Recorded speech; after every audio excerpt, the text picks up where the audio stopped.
Bismillahirrahmanirrahim. Assalamualaikum warahmatullahi wabarakatuh. Kita baca Al-Fatihah. A'udzu billahi minasyaitonir rajim. Bismillahirrahmanirrahim. Alhamdulillahi rabbil alamin. Ar-Rahmanir Rahim. Maliki yaumiddin. Iyyaka na'budu wa iyyaka nasta'in. Ihdinas siratal mustaqim. صراط الذين أنعمت عليهم غير المغضوب عليهم ولا الضالين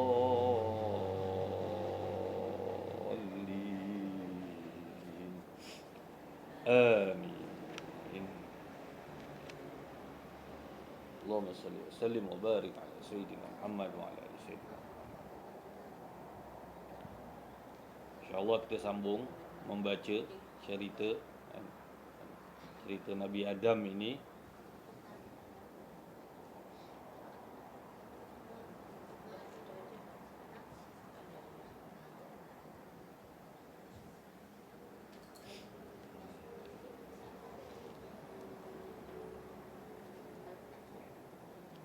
Kemudian Allah mengajukan pertanyaan kepada para malaikat. Allah Subhanahu wa taala berkata, sebutkan kepadaku nama-nama benda itu kalau kamu orang yang pintar. Masih lagi ayatnya dalam surah Al-Baqarah, iaitu apa? A'udzubillahi minasyaitonirrajim. Bismillahirrahmanirrahim. وعلم آدم الأسماء كلها ثم عرضهم على الملائكة فقال أنبئوني بأسماء هؤلاء إن كنتم صادقين. Allah Ta'ala cakap, sebutkan kepadaku nama-nama benda itu kalau kamu orang-orang yang pintar.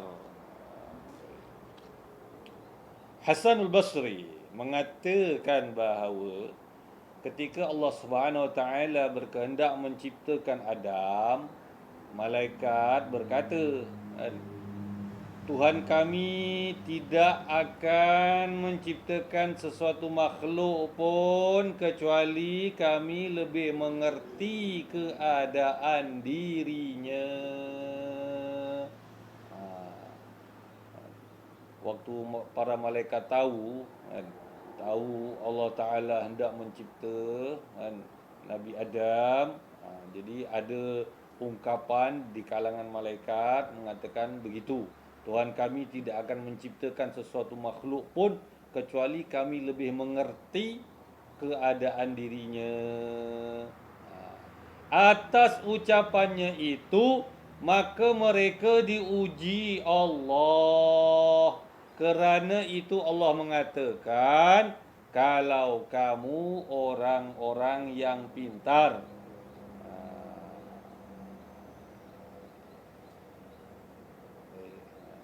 Jadi Nabi Adam telah diajarkan segala nama-nama, lepas tu dibentangkan di hadapan malaikat, lepas tu ditanya para malaikat semua, ini apa semua nama-nama ni semua terangkan. Jadi malaikat menyangka dia orang tahu semuanya, rupa-rupanya tidak.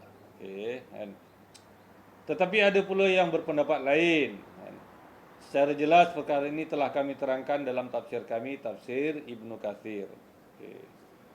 Jadi lepas Allah Ta'ala tanya, sebutkan kepadaku nama-nama benda itu kalau kamu orang-orang yang pintar, para malaikat menjawab, Maha suci engkau, kami tidak mempunyai pengetahuan kecuali apa yang telah engkau ajarkan kepada kami.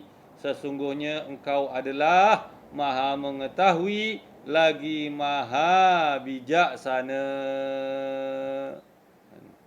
Maksudnya, Maha suci engkau Allah, bahawa tiada diketahui seseorang pun ilmu yang engkau miliki tanpa engkau ajarkan sebelumnya.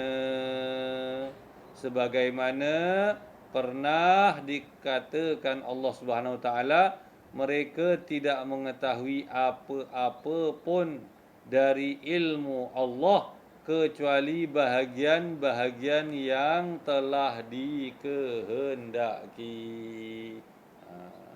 Begitu. Jadi bila malaikat dah ditanya, rupa-rupanya malaikat tak tahu, maka itulah jawapannya daripada malaikat, subhanaka la ilma lana illa ma 'allamtana innaka antal alimul hakim.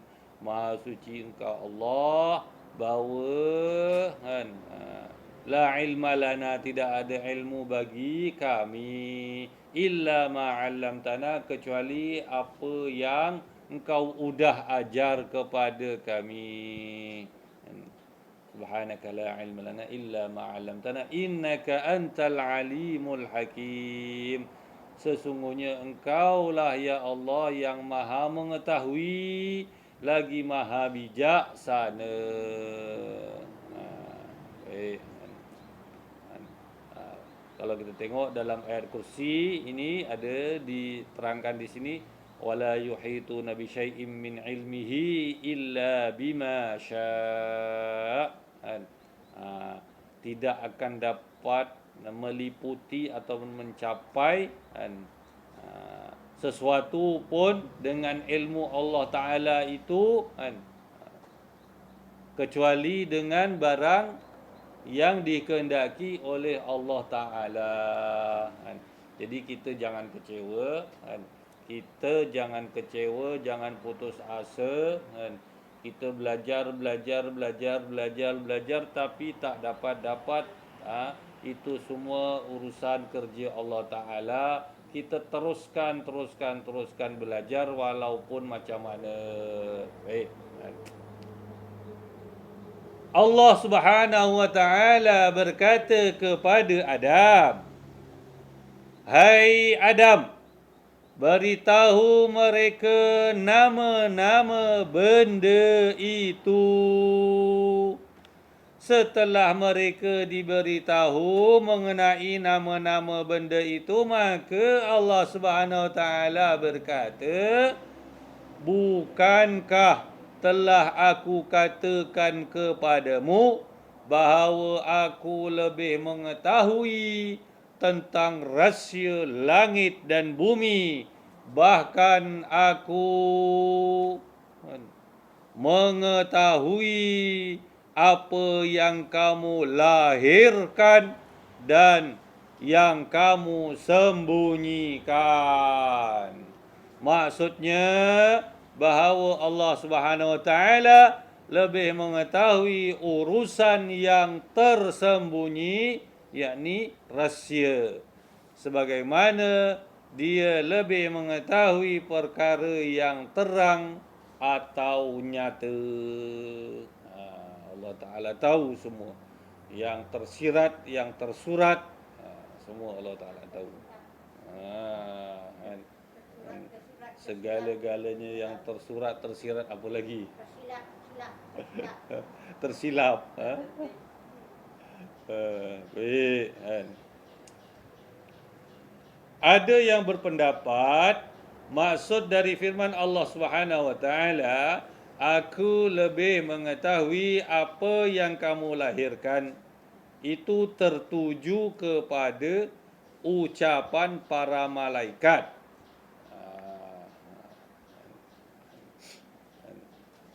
Maksud apa yang aku mengetahui apa yang kamu lahirkan. Zahirkan itu tertuju kepada ucapan para malaikat. Mereka berkata, apakah engkau hendak menciptakan di dalamnya orang-orang yang hendak melakukan kerosakan di sana? Itu yang zahir tu. Apakah engkau hendak menciptakan di dalamnya orang-orang yang hendak melakukan kerosakan di sana? Itu zahir. Malaikat tanya Allah. Okay.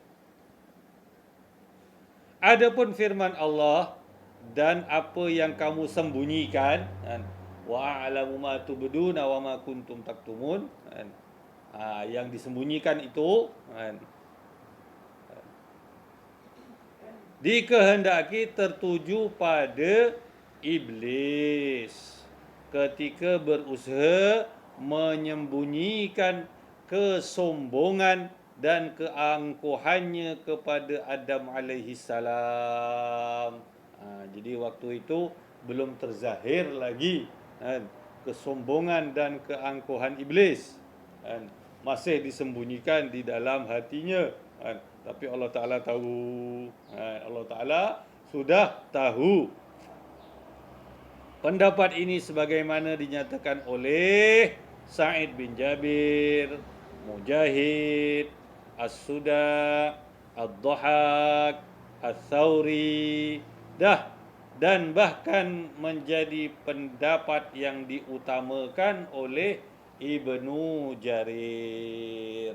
Jadi ramai di kalangan ulama-ulama yang memilih untuk pendapat ini, iaitu maksud yang zahir itu ialah ungkapan malaikat tadi yang bertanya, dan maksud yang kamu sembunyikan yang batin itu ialah, dalam hati sang iblis, rasa sombong dan angkuhnya terhadap Adam dan yang seumpamanya. Abul Aliyah Ar-Rabi' Al-Hasan dan Qatadah mengatakan bahawa firman Allah SWT yang artinya, dan apa saja yang kamu sembunyikan, maksudnya ditujukan kepada ucapan mereka malaikat ketika berkata, Tuhan kami tidak menciptakan sesuatu makhluk pun kecuali kami lebih mengetahui dan lebih mulia daripada dirinya. Baik, ini malaikat ada mengungkapkan ucapan begitu, zahir, baik.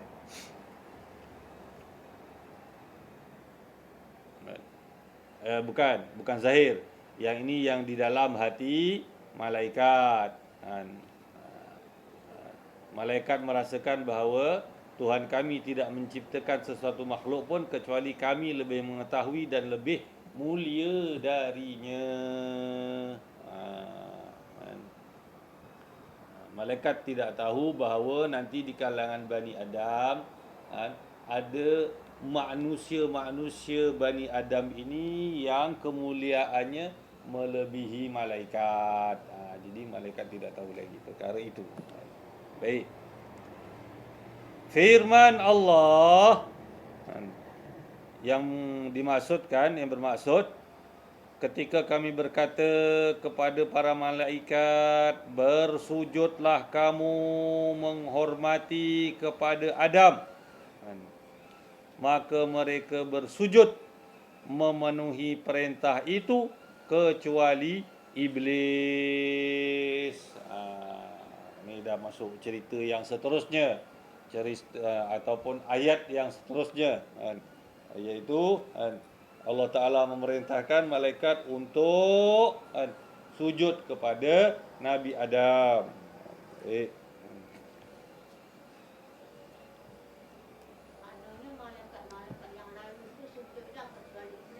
Ya, betul. Jin pun tak. Jin kita kan dalam Al-Quran kan hai jin dan manusia kan. Hai jin dan manusia berimanlah kamu kepada Baik. Allah. Ini cerita ketika Nabi Adam baru dicipta. Baik, ketika Nabi Adam baru dicipta, maka ketika itu malaikat macam mana? Malaikat ada yang merasa lebih mulia dengan Nabi Adam, jadi malaikat pun ada bertanya kepada Tuhan, kenapa kau buat Nabi Adam Nanti diorang ni bakal akan merosakkan bumi.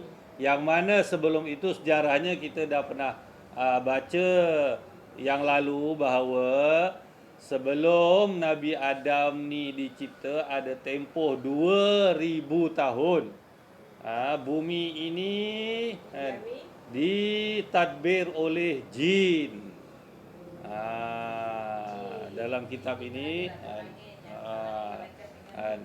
jadi bangsa-bangsa jin yang mendiami bumi ini telah dihalau ke suatu tempat di laut, di pulau. Hutan-hutan dia tak ada cerita. Dalam kitab ni cerita pulau. Orang menuntut ilmu tu dia hutan nak tangkap jin. Ketika itu Allah Ta'ala mengutuskan para malaikat untuk memerangi bangsa jin. Lalu mereka dihalau. Semua tu dihalau, tapi bukan dihalau keluar daripada bumi. Cuma dihalau ke satu tempat. Jadi dalam kitab ini Imam Ibn Katsir ni sebut pulau-pulau. Pulau-pulau. Jadi apakah maksud pulau-pulau itu? Jadi kalau kita nak cerita pulau ni sebenarnya bahasa pulau kan. Kalau bahasa umumnya pulau itu ialah kawasan daratan yang dikelilingi oleh laut. Itu kalau maksud dari segi fizikal kan. Akan tetapi boleh juga bermaksud bahawa pulau itu satu kawasan di darat yang terpencil. Kalau nak dikatakan hutan. Begitu. Jadi dalam sini kitab ini katanya pulau. Jadi kita baik. Pulau tu dia pulau lah, jangan dikawan. Ini kawan dengan jin pula. Pulau. Pulau kan. Jangan kawan jin. Macam Sumatera tu pulau. Macam tanah Jawa tu pulau. Sebab dia macam kita ni bergantung menajuk. Baik. Tidaklah didetailkan. Tidak didetailkan setakat ini dalam kisah ini ke pulau manakah mereka itu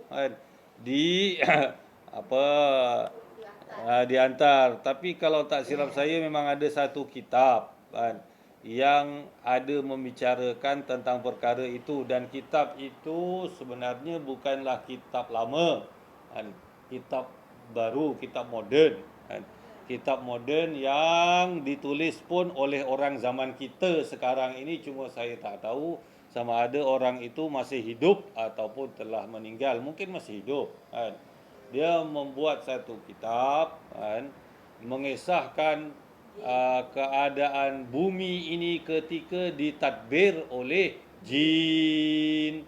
Dan orang itu al-kisahnya dia itu mengambil sumber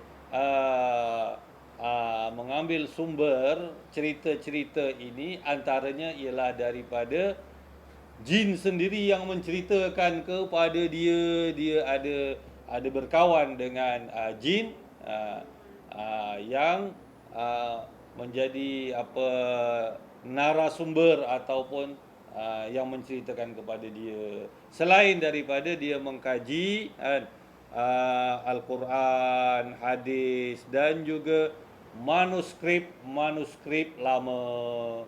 Jadi kitab yang itu saya tidak berjaya mendapatkannya. Itu adalah jilid yang ketiga daripada karya dia.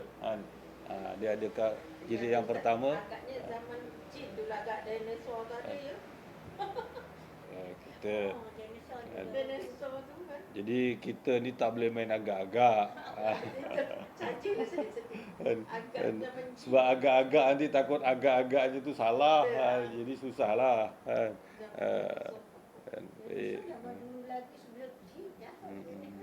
Kerana itu kita memilih kitab Imam Ibn Katsir ini untuk membaca kisah para nabi supaya menjadi sahih cerita yang kita ada, yang kita tahu kan.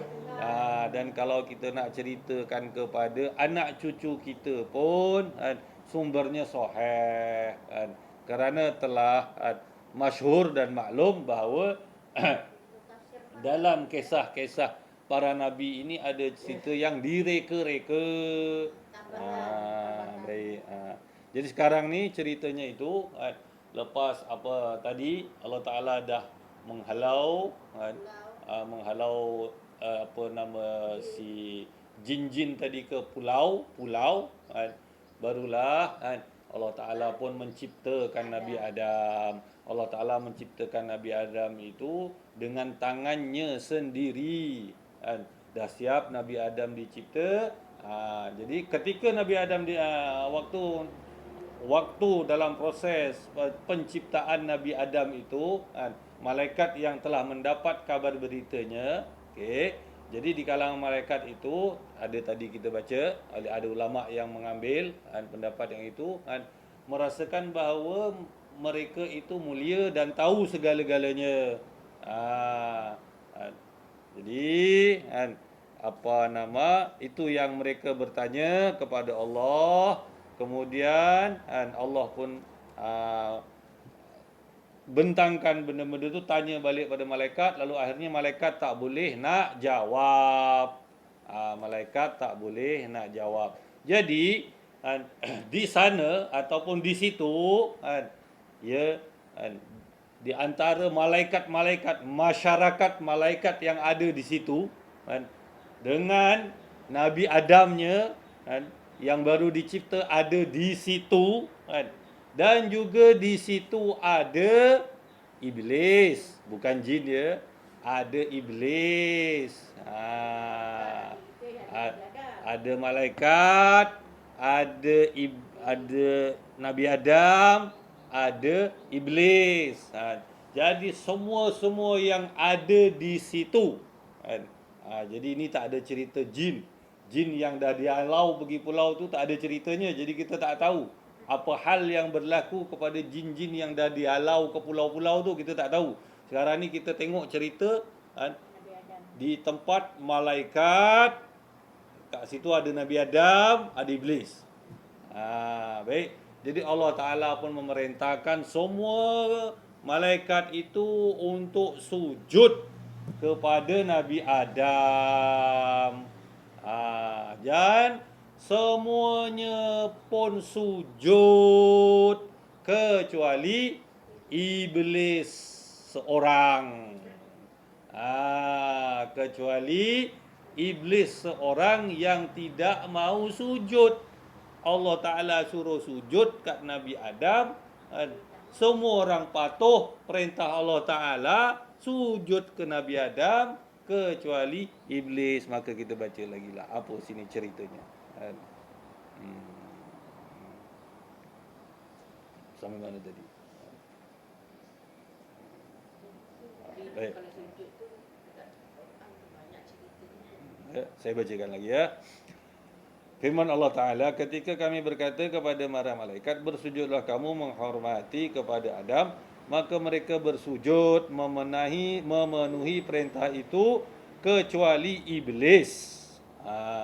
Iblis. Jangan cakap jin-jin yang lain. Ini sekarang cerita iblis. Dia menolak dan sombong. Perintah itu sesungguhnya merupakan satu kemuliaan yang amat tinggi dari Allah Subhanahu wa taala kepada Adam alaihi salam. Suatu makhluk yang diciptakan secara langsung menggunakan tangannya dan diberi roh yang ditiupkan daripadanya Allah. Allah Ta'ala buat Nabi Adam tu dengan tangan Allah sendiri. Lepas tu Allah Ta'ala tiupkan rohnya sendiri. Roh Allah ke dalam Nabi Adam. Baik. Sebagaimana difirmankan Allah dalam surah Al-Hijr ayat 29 yang terjemahannya berbunyi, apabila kami telah menyempurnakannya dan meniupkan roh kami kepadanya, maka mereka menjatuhkan diri untuk bersujud kepadanya.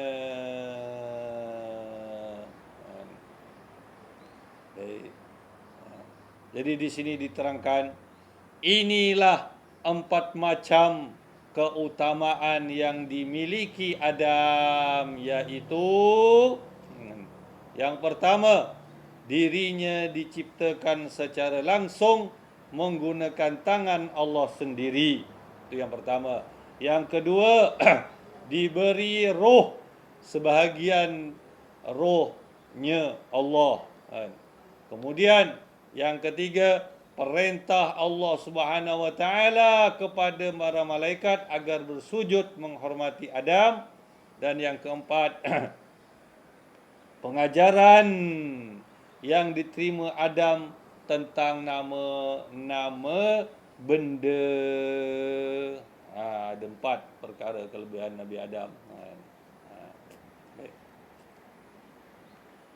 Kerana itu, ketika Musa alaihi salam berjumpa Adam alaihi salam di kawasan langit, timbul suatu perbincangan di kalangan mereka.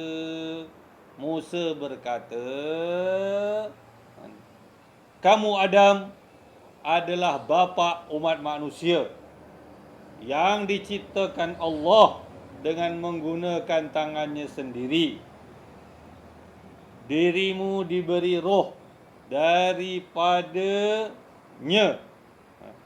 Para malaikat diperintahkan bersujud kepadamu dan kamu diberi pelajaran mengenai nama-nama benda. Seperti itu jugalah yang dikatakan orang-orang yang berada di mahsyar kepada Adam alaihi salam. Penjelasan secara lengkap insya-Allah akan kami ketengahkan di bahagian berikut. Di ayat lain Allah Subhanahu wa taala berfirman yang terjemahannya berbunyi, kami benar-benar telah menciptakan kamu, kemudian memberi bentuk kepadamu, lalu kami berkata kepada para malaikat, bersujudlah kamu kepada Adam, maka mereka bersujud kecuali iblis. Dia termasuk golongan orang-orang, dia tidak termasuk golongan orang-orang yang bersujud. Allah Subhanahu wa taala berfirman, apa yang menghalangi kamu dari bersujud ketika aku perintahkan kepadamu?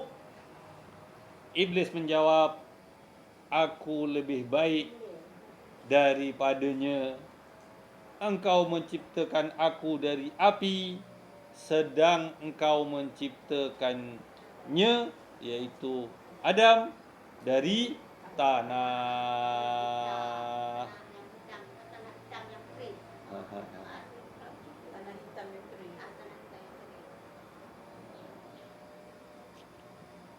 Baik. Jadi bila Allah Ta'ala tanya kepada Iblis, kenapa engkau tak nak sujud? Iblis jawab, dia kata dia lebih baik, dia dicipta daripada api, Nabi Adam dicipta daripada tanah. Kira-kira dia eksen, dia menyangka dia lebih baik. Baik. Sambung baca.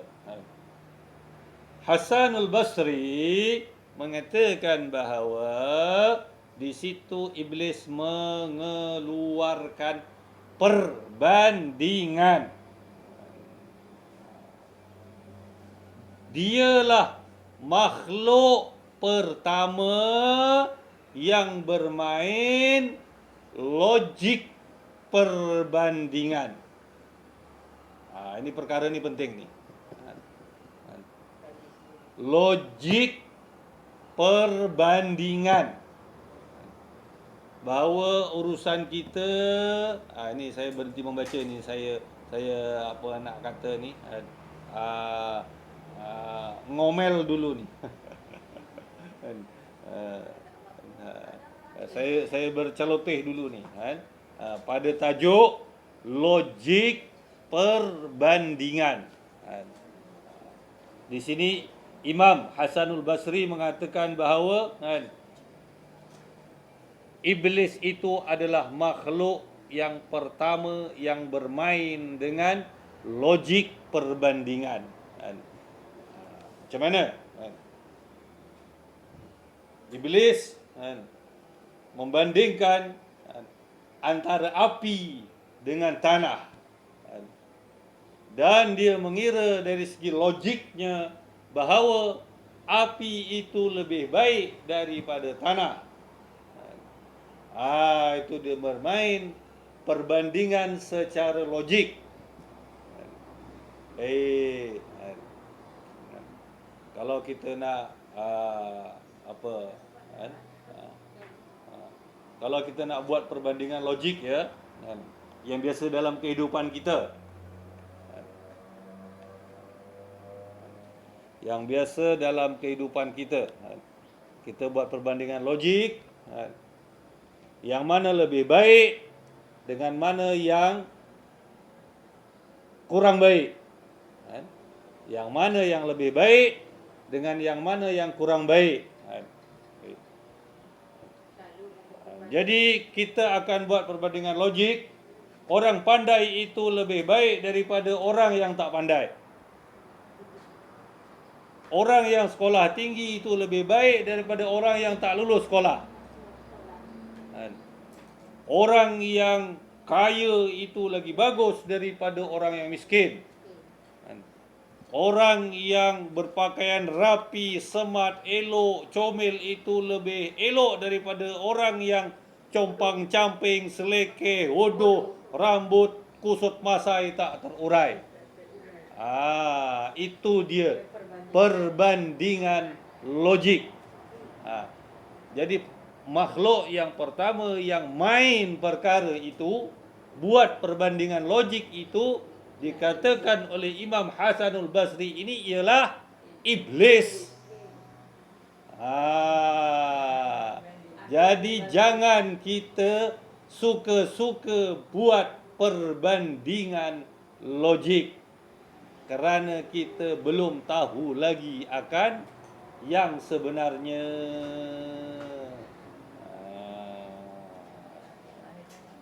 Kerana kita belum tahu lagi akan yang sebenarnya. Baik, saya sambung baca lagi. Tadi saya berhenti membacanya pada kata-kata Imam Hasanul Basri yang mengatakan bahawa iblis itu adalah makhluk pertama yang bermain logik perbandingan. Muhammad bin Sirin mengatakan bahawa makhluk yang pertama yang melakukan perbandingan adalah iblis. Sama kan? Dengan Imam Hasanul Basri. Mentari dan bulan tidaklah disembah kecuali dengan menyertakan perbandingan. Kedua keterangan itu diriwayatkan oleh Ibnu Jarir. Bermula, ini saya berceloteh lah pula. Ini tak membaca. Tadi saya membaca. Baik. Tadi Ibnu Jarir cakap apa? Mentari dan bulan tidaklah disembah kecuali dengan menyertakan perbandingan. Jadi kita memaham dekat sini bahawa berlakunya mereka-mereka ini menyembah selain Allah, sembah matahari, sembah bulan, kalau ada sembah bintang ke, kalau ada sembah dewa-dewa, sembah apa segala tu semua adalah bermula daripada masalah logik. Logik. Masalah logik. Apa itu logik? Logik itu ialah ikut akal. Logik itu ikut akal. Dia tengok matahari itu menyinar besar macam itu, wah inilah Tuhan. Ikut logik akal dia kan. Jadi satu kaum lain kan, tak best, matahari tak best kan. Bulan bulan besar cantik, itu ikut logik akal dia kan. Jadi kan, lagi kan, akal dia pula berangan-angan kan, ada dewa kan, dewa apa-apalah kan, mereka tu banyak dewa. Jadi itu semua kan adalah permainan logik akal. Dewa-dewa tu dari iblis lah tu. Baik. Saya nak sambung lagi baca. Kita tengok apa lagi cerita daripada Imam Ibn Kathir ini. Maksud ucapan itu adalah bahawa iblis memandang dirinya dan Adam dengan logik perbandingan. Dia melihat dirinya jauh lebih utama kan, berbanding Adam. Kerana itu dia menolak bersujud kepadanya. Sekalipun ada perintah bersujud bersama para malaikat yang lain. Perbandingan itu adalah bertentangan dengan nas. Ia termasuk alasan yang tidak benar. Bahkan ia membawa kerosakan diri sendiri. Bagaimanapun, tanah itu lebih bermanfaat dan lebih baik berbanding api. Ini kenyataannya, kisahnya. Dari segi rupa, dipandang mata, kalau kita memandang api, wow, kan, kita akan merasa, wow, api berkobar-kobar, kan. Itu rasanya kan. Jadi nampaklah kehebatan si api. Dengan penampilannya dan sifat dia yang panas kan, terasa ni kan. Berbanding kita memandang tanah, alah tanah dipijak-pijak kan. Pating apa kan, gelopot tanah kan. Kalau kita tengok tanah ni macam remeh lah. Itu kan, itulah dia satu bentuk pandangan kan. Akan tetapi kalau ditengok lagi kan, di sudut lagi yang seterusnya lebih dalam lagi, maka di sini kan, ditulis di sini kan, bagaimanapun tanah itu lebih bermanfaat dan lebih baik berbanding api. Kerana di dalam unsur tanah terdapat sifat konsisten, santun, perlahan-lahan, dan zat pertumbuhan. Berbeza dengan api, di dalamnya mengandung unsur kurang akal, ringan, tergesa-gesa, dan membakar. Baik, jadi saya berhenti dulu sekejap kat sini. Saya nak berceloteh lagi. Baik. Ini kisahnya apa? Tadi ni kisahnya setan tadi, ya iblis tadi membuat perbandingan antara diri dia yang diciptakan daripada api itu merasakan lebih mulia lah kan, daripada Nabi Adam yang diciptakan daripada tanah. Baik. Di dalam ilmu persilatan ataupun ilmu bela diri, ilmu pertahanan diri lah, ataupun Seumpama itulah. Ilmu batin pun boleh lah. Ilmu batin. Tapi jenis ilmu silat lah ni. Ilmu pertahanan Ha, diri. Baik. Di sana ada satu jurusan jurusan api. Oh, yang jurus. Ada jurusan tanah.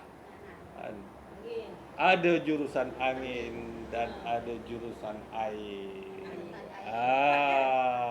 Empat empat yang Angin, pokoknya air, pokoknya empat. Jadi Itu semua dimasuk kalau dekat tubuh. jadi masing-masing lawan lah siapa hebat, api hebat ke, tanah hebat ke, air hebat ke, angin hebat ke. Semuanya hebat. Jadi Air habis baca. jadi siapa-siapa yang dapat menguasai memang masing-masing hebat lah. Jadi begitulah. Cuma-cumanya secara umumnya kelihatannya memang tanah. Tapi ingat tak, itu kan budak-budak tu bantu dom tanah, batu air, yang menang tanah. Aku ingat masa kecil-kecil belajar, itu dia permainan tu bukannya sebarang-barang dia ambil daripada anu juga tu kiranya. Kita genggam ni tanah. Apa dia, batu jom, Batu jom. itu batu, Batu, masukkan air batu. ke dalam. Ni api dengan tanah. Aku ingat masa kecil. Tanah mati, tanah nak baling ke api mati, kalah kau. Apa betul hari tu fikir. Api dengan air pun air menang. Air menang. Tapi api dengan tanah, air dengan tanah pun menang juga. Tanah. Ingat tak mesti dengan tuzum kecil. Baik, jadi segala unsur-unsur itu memang ada. Dan dalam badan kita ni, walaupun kita ini memang Allah Ta'ala menciptakan daripada unsur asasnya ialah tanah, tapi api pun ada dalam badan kita, air pun ada dalam badan kita, angin pun ada dalam badan kita semuanya. Kita kembali kat tanah, asal kita tanah. Saya nak sambung baca lagi. Tak masa kecil-kecil.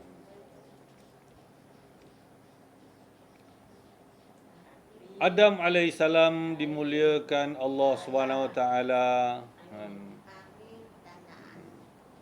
Adam alaihissalam dimuliakan Allah Subhanahu Wa Taala dengan penciptaannya menggunakan tangannya sendiri dan ditiupkan sebahagian rohnya ke dalam dirinya.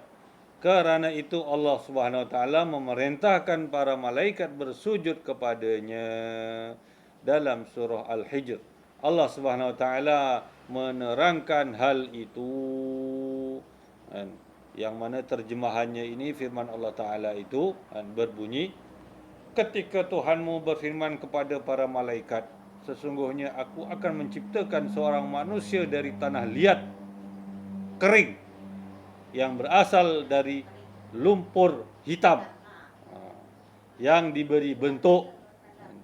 Maka setelah aku menyempurnakan kejadiannya dan ditiupkan kepadanya sebahagian ruhku, maka tunduklah kamu kepadanya dengan bersujud.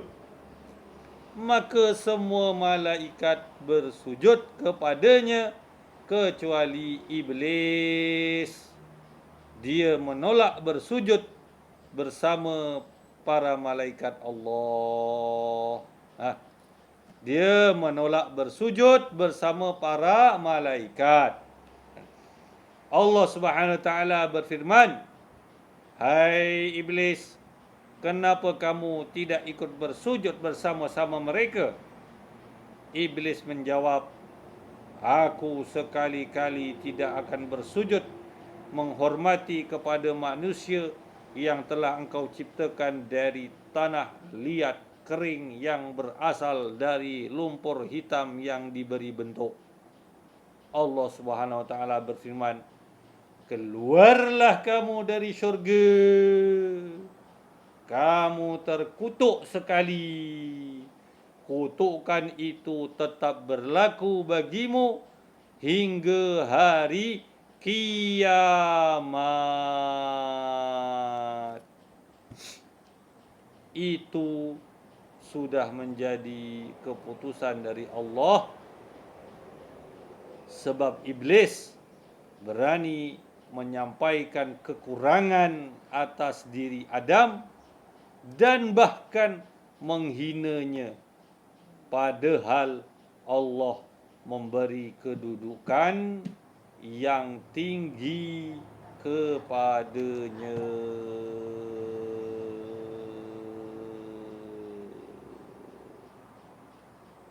Ini macam cerita kisah hakikat insan ya. Hakikat insan, kejadian. Nanti saya bawa lah buku, tapi boleh kalau semua ada tu sikit-sikit. Tapi bukunya betul lah dah macam mana. Tak apa, kita Bukan kenapa saja untuk di sini kita dapat belajar satu hakikat. hakikat insan. Di dalam kisah yang baru sebentar ni baca tadi ni, kita dapat belajar satu hakikat dan kita ingatlah betul-betul akan satu hakikat itu sampai nanti. Sampai nanti. Baik. Apakah dia satu hakikat yang dapat kita pelajari hari ini?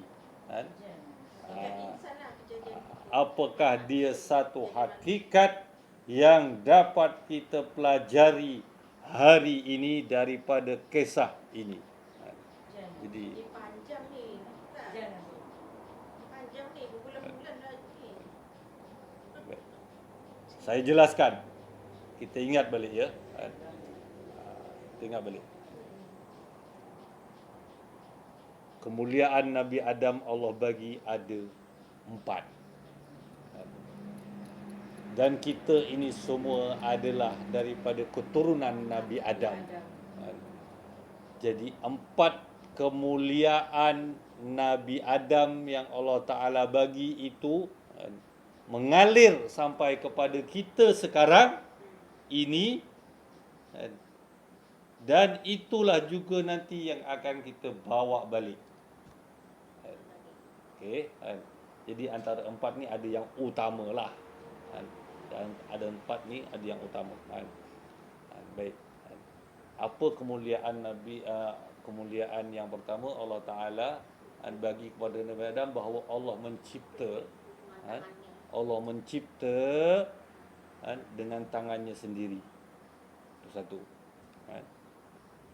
Kedua, sebahagian daripada roh Allah ditaruh dalam Adam, dan daripada roh Allah itulah yang terus ada sampai ke kita sekarang. Itulah di satu hakikat yang hendak saya sampaikan, bahawa ada roh Allah di dalam kita.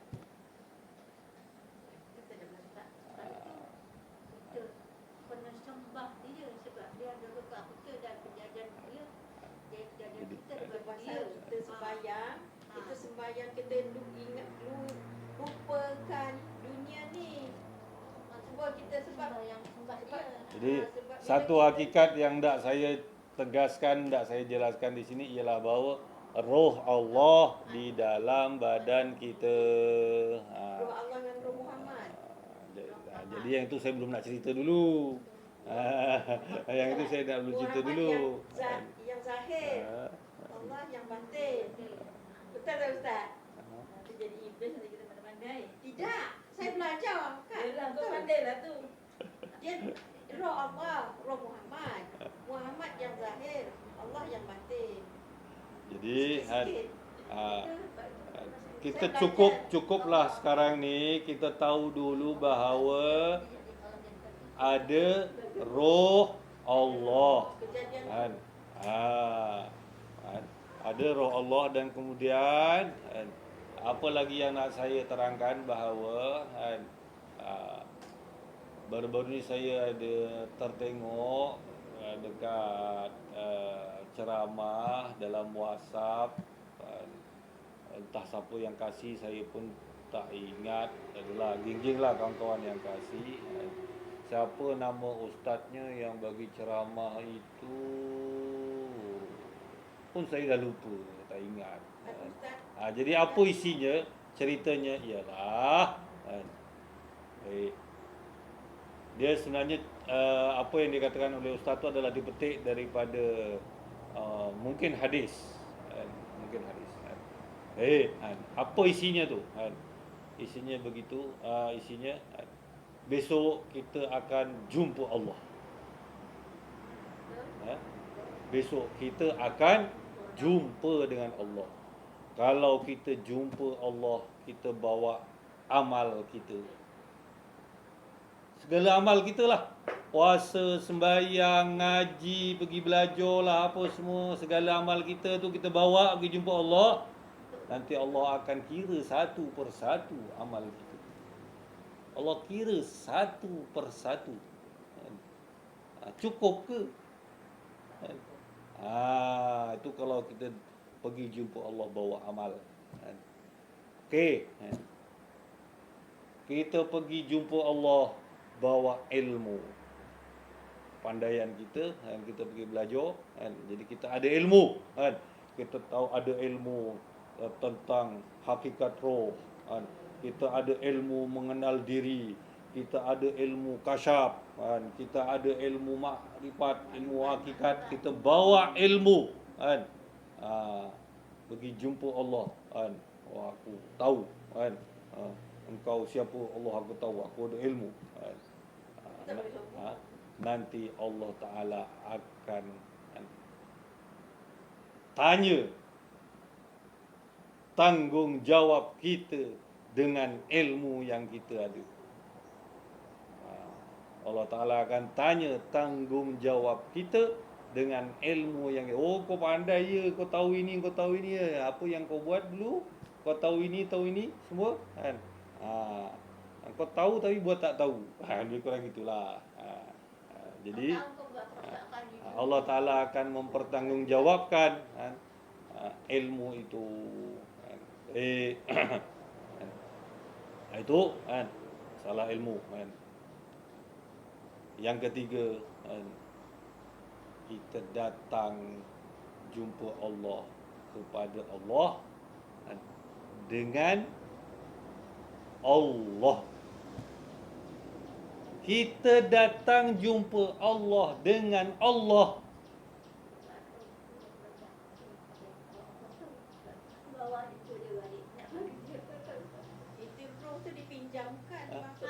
Kita datang jumpa Allah dengan Allah. Berapa banyak Allah? Ni kita datang jumpa Allah, bawa Allah. Kita bawa rahsia kita jumpa Allah Ta'ala. Itulah tadi itulah tadi yang saya nak tegaskan bahawa kita ingat-ingat satu hakikat bahawa Allah Ta'ala telah sebahagian rohnya ditiupkan ke dalam Adam dan terus sampai kita.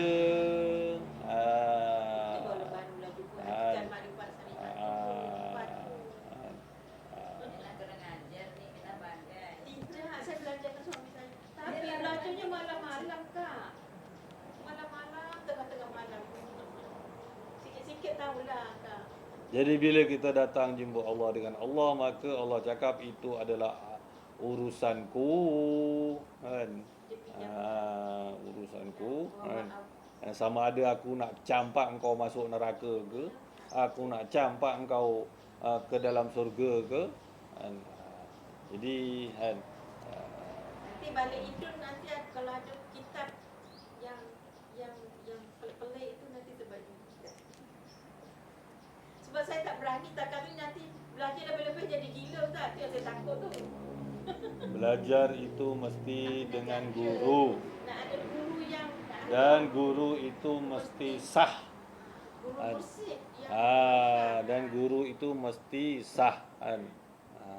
Sahnya guru itu ialah ada susur galur silsilah sanadnya sampai kepada Nabi sallallahu alaihi wasallam, dan dia juga bersyariat.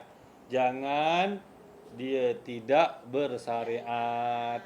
Kalau dia tidak bersyariat, nanti dia tu betul. Si guru tu betul. Yang kita ni yang akan jadi tidak betul. Begitu. Ada ilmu-ilmu itulah semua dah tahu semua kan. Itu yang dia boleh. Saya takut berjadi macam tu lah. Saya tak berani nak teruskan. Dia boleh, tapi Ustaz dah boleh kenal hati budi orang kan. Dah boleh baca. Dari ke situlah semuanya. Dia kata nanti kalau kita yang akal ilmu tak cukup ni kan, kalau belajar boleh jadi guru. Iyalah. Itu yang stop tu. Tapi gurunya dah meninggal lah Ustaz. Jadi insyaAllah akan datang kita akan sambung kisahnya, kisahnya sang iblis. Kisahnya Nanti saya cari buku kisahnya kitab tu sang lah, iblis. bahasa Melayu. Ustaz Rumi pula tu. Kisah sang iblis. Itu nama Sedikit. Itu nama apa? Itu apa ini? Kisah para nabi. Kisah para nabi. Tapi Imam Ibnu hakikat Katsir. insan. Kisah para nabi ni pengarangnya nak tahu juga. Imam Ibnu Katsir. Jadi Arabnya ialah Imam Ibnu Katsir. Penterjemah ke bahasa Melayu ni tak kisahlah siapa-siapa pun. Janji yang penting kisah para nabi Imam Ibnu Katsir. Kalau ada jumpa beli je lah. Tapi nak bergantung nak kena berguru. Nak kena guru ilmu yang Ustaz ajar ni semua nak berguru. Sekarang ni kita program kita hari Selasa kita baca ini kisah para nabi Imam Ibnu Katsir. Tapi Ustaz bila kejadian hakikat insan ni berbulan-bulan Ustaz. Maka timbullah Kita Fatihah tu. kita tak belajar itu. Timbullah Sekarang ni yang kita sedang baca ialah cerita Nabi Adam. Cuma satu perkara saya nak ingatkan bahawa ada satu hakikat bahawa Allah Ta'ala ada meniupkan rohnya ke dalam Nabi Adam, dan itulah sampai kepada kita sekarang ni, dan itulah juga yang akan kita bawa besok kembali kepada Allah. Itulah maksudnya datang jumpa Allah, bawa Allah. Itu dia. Jadi macam mana rupanya apa keadaannya tu semua, jangan jadi macam iblis. Apa masalah si iblis? Pakai logik akal. Itu yang tidak boleh. Tidak boleh pakai logik akal. Pakai logik akal ini bahasa lainnya ialah memandai-mandai. Memandai-mandai. Jadi kita kena sedar bahawa keilmuan kita, pengetahuan kita setakat mana, duduk takat itu. Tak usah kita nak melebih-lebih. Dalam kitab ini kita sudah ada diterangkan, sudah tahu bahawa iblis itu dihalau ke pulau-pulau. Berhentilah je dekat pulau-pulau itu. Lepas tu kita nak merayau masuk ke dalam hutan, itu dah nasiblah kalau sesat dalam hutan. Itu maksudnya. Itu maksudnya. Dan kenapa kita memilih Imam Ibnu Katsir? Kerana Imam Ibnu Katsir ini terkenal dengan sahihnya dan pembersihan, pemurnian daripada kisah-kisah Israiliyat, kisah-kisah Nabi yang mengarut-mengarut. Walaupun sebenarnya ada juga kisah mengarut tu ditaruh di dalam ini, tapi itu adalah perbandingan. sengaja Imam Ibnu Katsir taruh cerita yang mengarut tu dalam karya dia ini nak tunjuk ini cerita mengarut. Tapi diceritakan dalam ni kan ada kisah para nabi Imam Ibnu Katsir itu je. Kisah para nabi Imam Ibnu Katsir. Sebenarnya banyak di Malaysia ini diterjemahkan oleh banyak orang, banyak kedai buku menterjemahkannya. Okey, kita sampai situ. Bismillahirrahmanirrahim. Alhamdulillahi rabbil alamin. Assalatu wassalamu ala asyrafil anbiya'i wal mursalin wa ala alihi wa sahbihi ajma'in. Allahumma innaka afuwun karimun tuhibbul afwa fa'fu 'anna wa 'an walidina wa 'an masyayikhina wa 'an jami'il muslimin wal muslimat birahmatika ya arhamar rahimin. Allahumma inna nasta'udzika ridha. Allahumma inna nasta'udzika ma 'allamtana fardudhu ilaina waqta hajatina ilaihi wa la tunsina.